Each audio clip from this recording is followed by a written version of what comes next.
not shrunk. So a growing controversy around Donald Trump on one of his signature issues, immigration. BuzzFeed reports that in off-the-record session with the New York Times editorial board, the Republican frontrunner suggested some flexibility in his stance on the issue.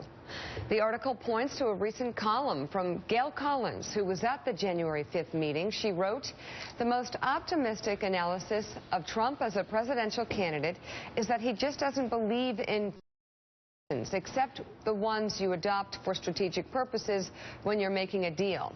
So you obviously can't explain how you're going to deport 11 million undocumented immigrants, because it's going to be the first bid in some future monster negotiation session. What a potential negotiation would include is now the matter of speculation." The New York Times editorial page editor told BuzzFeed that they might comment if Trump asked them to release this transcript. Trump addressed whether he talked about cutting a deal in an interview last night.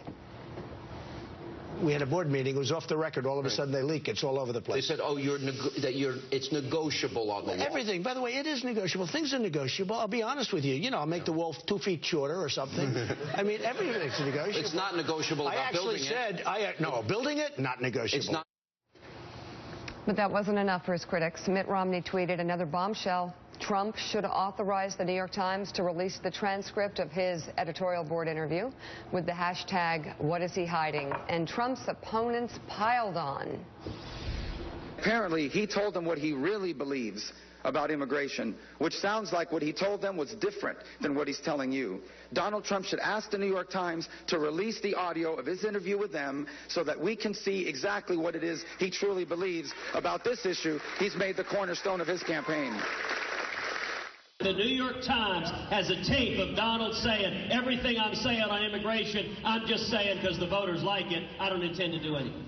Donald, if you're sitting in Manhattan telling the New York Times that you're lying to the voters have a right to know that. All right, Mika, you know me. I just fell off the turnip truck this morning coming in. I know, I'm just I saw that. a poor country lawyer. 48th Street. Kind of dumb.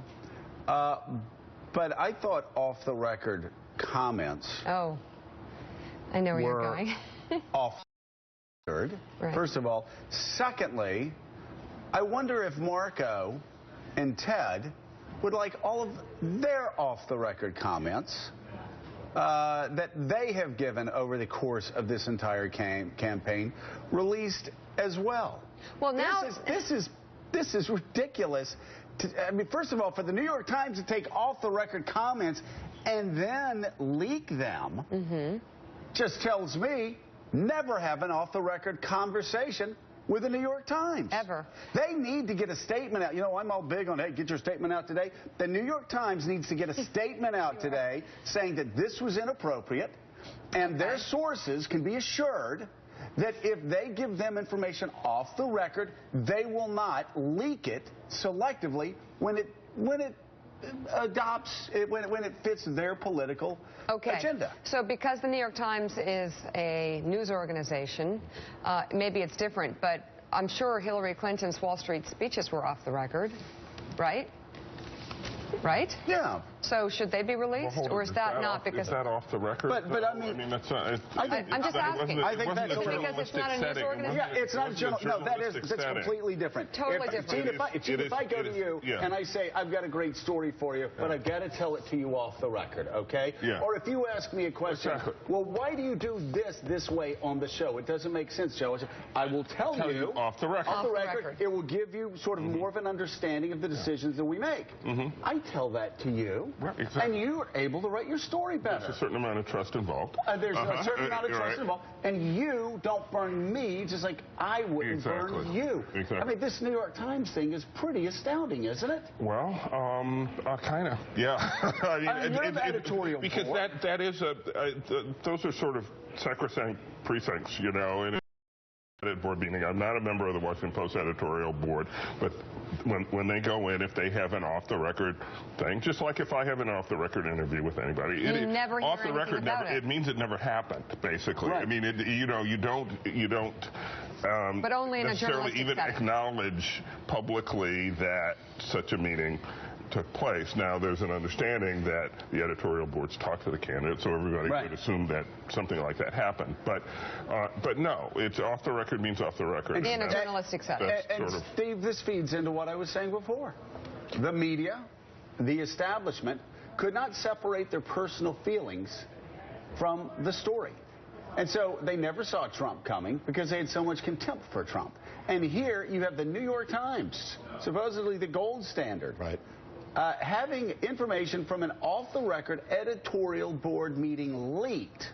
They would never do that in a million years to Hillary Clinton. They'd never do it to Marco Rubio. They'd never even do it to Ted Cruz. Not even in a billion years, Joe. Not in a billion years, but they're doing it to Donald Trump. It's a great journalism story. From time to time, the New York Times will make pronouncements about its policies and the handling record comment, background, off the record, saying that we won't allow off the record dispensation to be granted to sources who can talk on the record. So why was the New York Times having an off the record editorial board session with a presidential candidate?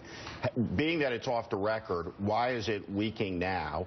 Who's leaking it at the New York Times? What's the policy with regard to attribution at the New York Times? And I'll tell you, if I was running the Donald Trump campaign, every New York Times reporter on that plane would be off of it until kick them off. And unless they clarify the attributional policies of the newspaper. I agree with you. I agree with you. Every single New York Times reporter should be off the plane, should not be given press access, anything, until the editor of the New York Times explains to the candidate and explains to the readers exactly what happened here. And again, I know that there are some stupid people that are going to watch this going, oh, you're doing Donald Trump's bidding. No, we're not doing Donald Trump's bidding. Actually, the New York Times is doing Donald Trump's bidding right now. They are this helping is exactly Donald Trump. The mistake. It's the laughing at first, the scoffing, the disdain, the, oh, my God, he can't do it. As we have said since August, Mika, you're caught with your pants down, being so wrong that you start doing things that are outside the realm of your editorial instincts and morals.